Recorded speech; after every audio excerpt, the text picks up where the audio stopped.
It is Saturday, August 22nd, about 48 hours after the accident I was involved in on Thursday morning. It's just after 1 p.m. right now. This is Nugent Drive, the road that the accident took place on. I guess the other side is also Nugent Drive. It's also called Highway 24. And I'm on foot right now because I can't drive with a phone in my hand here legally to try and reenact this path that I took before I was hit. So what I'm going to attempt to do is walk it. Unfortunately, I came here last night and there's literally no lights here, and it was like pitch black dark and way too dangerous to do this, even though I wanted to do it when there wasn't a lot of traffic. Problem is, like I said, it was very dark, there's no street lights, and it was way too dangerous. So I came here now today to try and reenact this on foot again, because I don't have a camera where I don't have to have it in my hand, so I'm going to try and reenact this on foot. It's important to show the markings on the ground anyway, to go back over what happened. I left this exit, legally crossed over that entranceway there. It is a legal area to change directions. You see the sign there to make sure you stay around the median. And of course, when you make a left turn there, the legal way to do it and the proper way is to just pass that turn lane that's coming from the other direction, of course, and to make your left into the leftmost lane, which is what I did just after those signs. What happened was, when I was in that position and gained control of the lane safely, in my rearview mirror, I immediately noticed that the white car that I saw when I made the legal turn was traveling at a high rate of speed, and I decided right after those signs to change lanes and get out of her way. And unfortunately, instead of slowing down like a normal person would have, because she was driving recklessly in the first place, she must have decided in her mind to go around me and change lanes at the same time. The problem is, of course, she was driving at an excessive rate of speed, and she lost control of her car, spun across both lanes, and hooked her car and hit me. And as it turns out, which I'll show you proving by the evidence on the ground, that her car was actually already elevated out of control before she hit me. Now there's markings on the ground just after those signs that you'll see, skid marks that show there is a scrape right outside of where the rubber is on the ground. And someone at the auto body shop that has experience with these things told me that that is the rim scraping on the ground, which could only mean that the car was already tilted while it was leaving those marks, especially since the marks that were there are the two side tires, the passenger side and the rear passenger side wheels. When I took my photographs and my video that day, I assumed that that was the front tires of the car. But the distance between the two rubber treads on the ground, the two skid marks, proves that it cannot be the front tires because it's too close together. And the gentleman at the body shop pointed out to me that those skid marks are in line with a car that was losing control and was already lifted off the ground on the driver's side and was leaning. So because the car was off the ground, already out of control and leaning, there are scrapes with the skid marks because the car was leaning. So when this woman hit me, her car was already out of control and lifted off the ground, which is why we saw my passenger in the side view mirror, my son turned around, and me in the rear view mirror, that her car was flipping, twirling in the air. It spun and twirled in the air and twisted after it left the ground at least twice, and then landed right side up several feet after where she hit me, which I'm going to show you on the ground as soon as it's safe. It looks like it's clear, so I'm going to come across here now.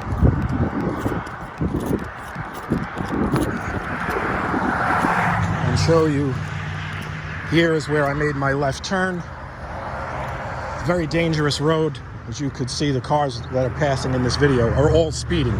It's a 40-mile-an-hour speed limit, and none of these cars are doing 40 miles an hour. I'll wait for this car to pass, and then it looks like it might be clear. Now, when I made this left turn, as you saw where that white car was, this woman was definitely in my sights. It was not a completely clear road when I made the left turn, but it was safe enough for me to turn and grab that lane like I had my right.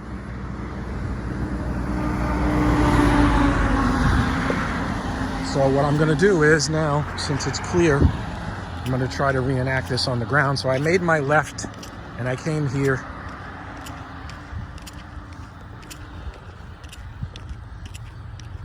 I made the left turn.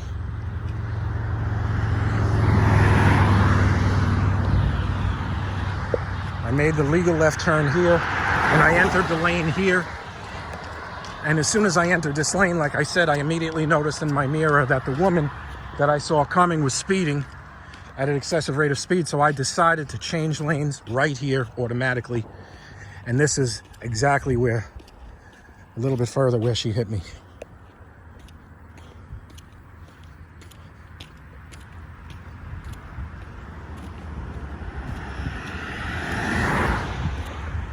Okay. So, the markings on the ground definitely are not as clear as they were 2 days ago. That's all right. They're still there.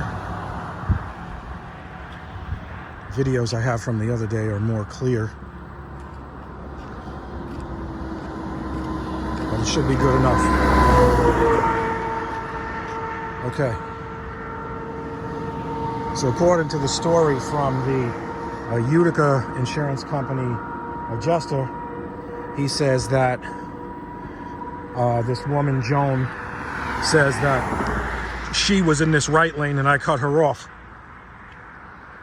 She could not have been in this right lane based on the evidence on the ground. Like I stated, she was in the left lane speeding.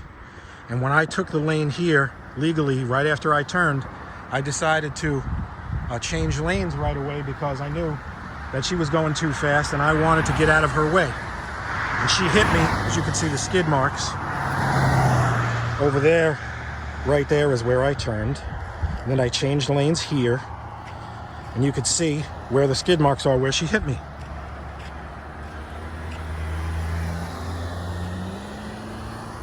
Now these skid marks lead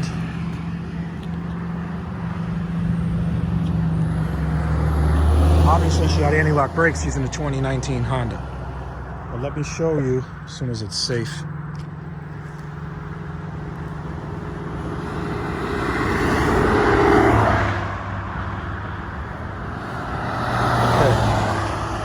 So you can see the scrapes in the ground in these marks. So right here where you see the scrape is where her car was already off the ground. That is her, that has to be her driver's side tire, and this here is her rear tire. And the car is twisting, and the reason why there's scrapes on the ground is because that was her rims, which I didn't know the other day. So if you follow this tread pattern, you'll see the angle to which it leaves. It's just too much traffic here to do this safely.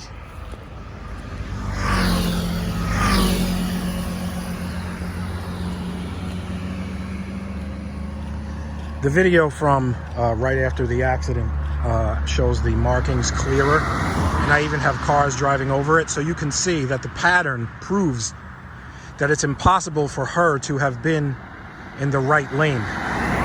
She was in the left lane because the way these markings are, a car that was traveling in the right lane would have never made the markings this way with those tires.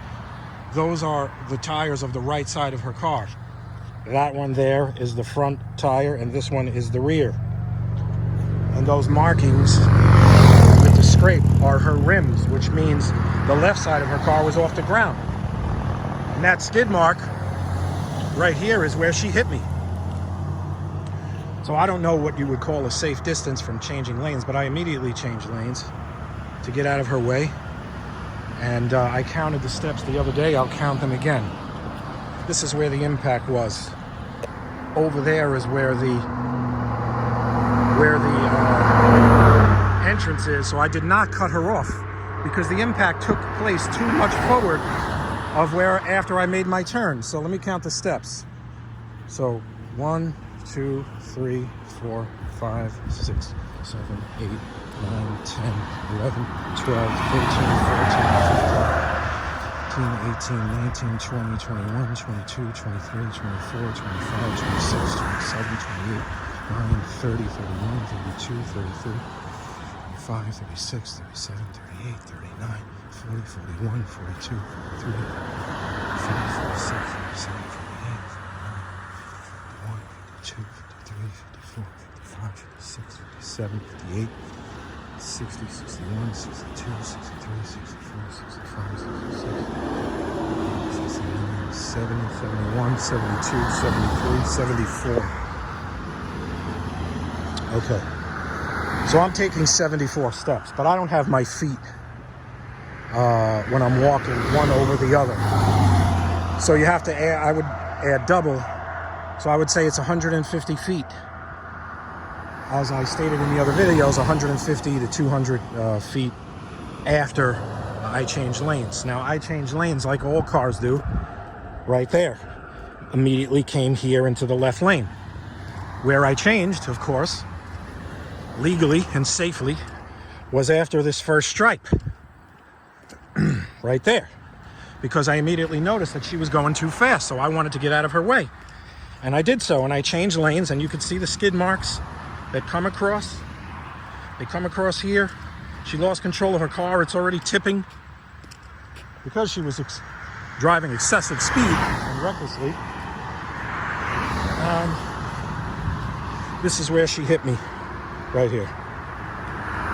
Now, subsequently, her car flipped at least twice here in the air, rolled over, and then landed where these two marks are here.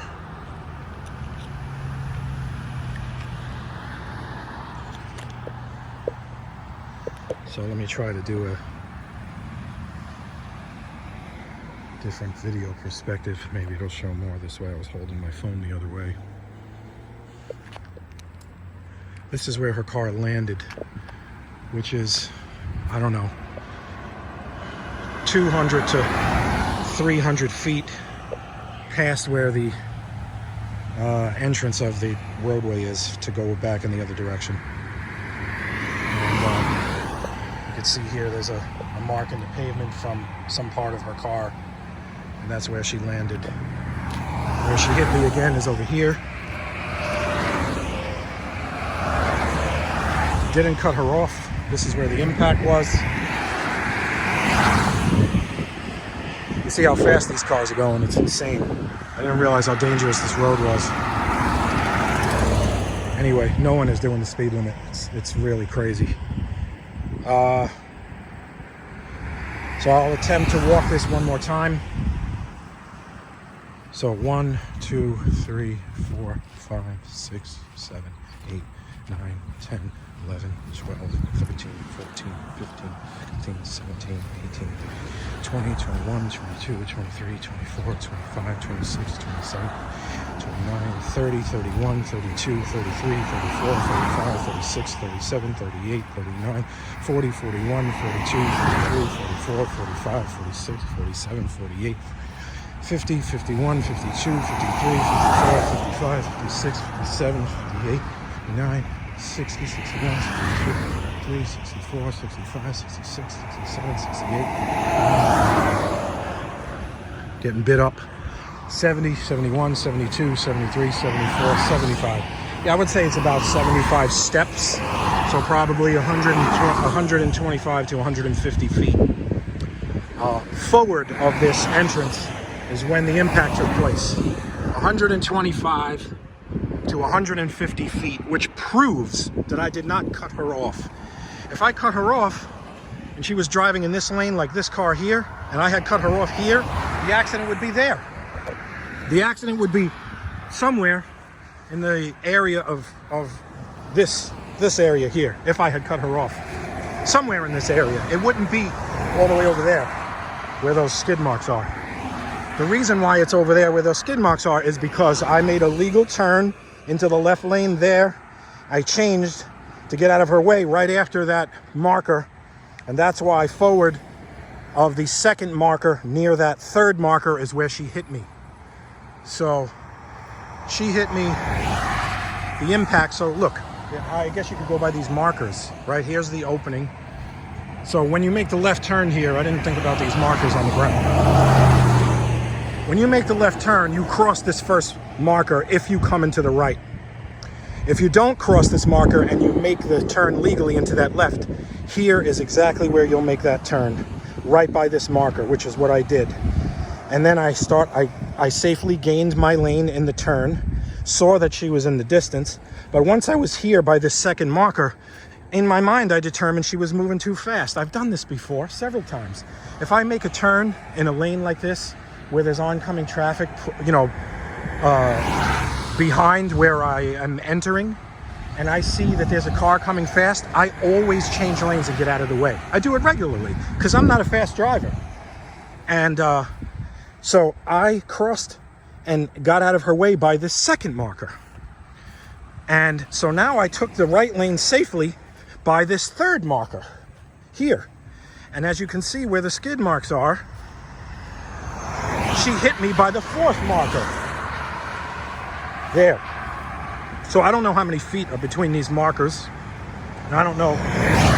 That guy was doing like 100 miles an hour. Insane. I don't know what the amount of space is between these markers. It looks like it's probably 25 feet, maybe. I don't know. And then the markers, how long they are, maybe 15 feet, I couldn't tell you. But the impact took place right here, right in front of the fourth marker, after I made my turn. So there you go. Right before, or right at the fourth marker, after I made my legal left turn and legal lane change to get out of her way. This, once again, this evidence on the ground proves that her car was, number one, out of control already before she hit me, and number two, coming across from the left lane, not the right lane. So this part of this skid mark 2 days ago showed a little bit better and a little bit longer. I have that video, so you'll have that evidence also, which proves that she could not have been coming this way to make this kind of mark in the ground with the right side of her car. It's impossible. She had to lose control there when she decided that she was going to go around me and I changed lanes. Because she was driving recklessly, it was too late. Recklessly.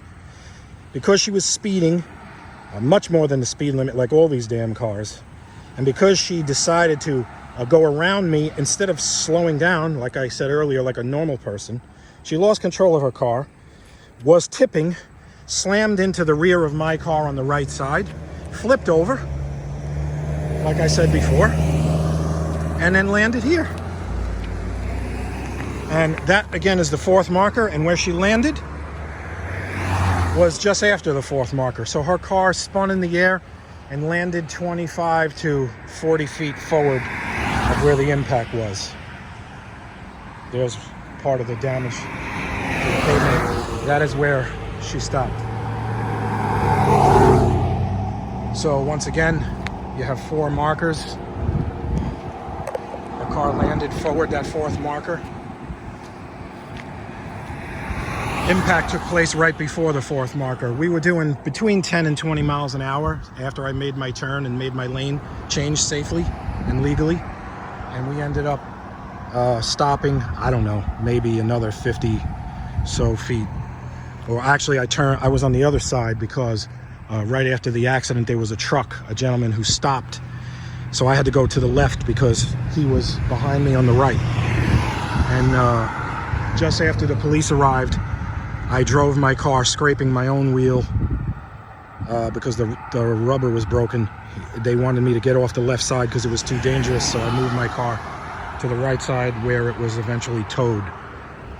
And that's it. That's what happened. And once again, the key to this accident is the evidence on the ground and the evidence to the two cars. Her car is completely demolished and totaled, flipped over, because she wasn't, if she was doing the speed limit 40 miles an hour and had to make a sudden lane change, her car's not going to be totaled. I don't know if it would be flipping. I doubt it.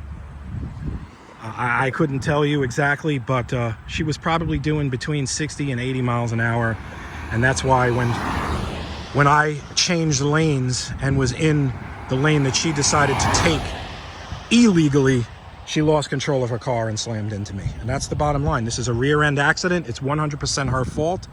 I'm angry that she is saying that I cut her off because, as I told the police officers on the scene, and I told her brother, a man who claimed to be her brother, who was asking about what happened after she had left in an ambulance, and he came and he was congregating with the police like he knew them, shaking hands and stuff. And I told him, I said, listen, your sister, thank God she's alive, but she was speeding at a very high rate. And I had to change lanes to get out of her way.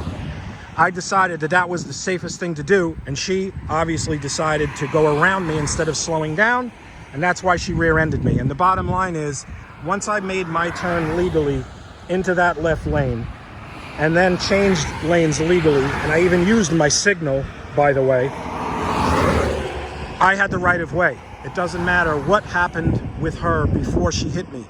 Hitting me in the rear, it's 100% her fault. That's the law, and that's the bottom line.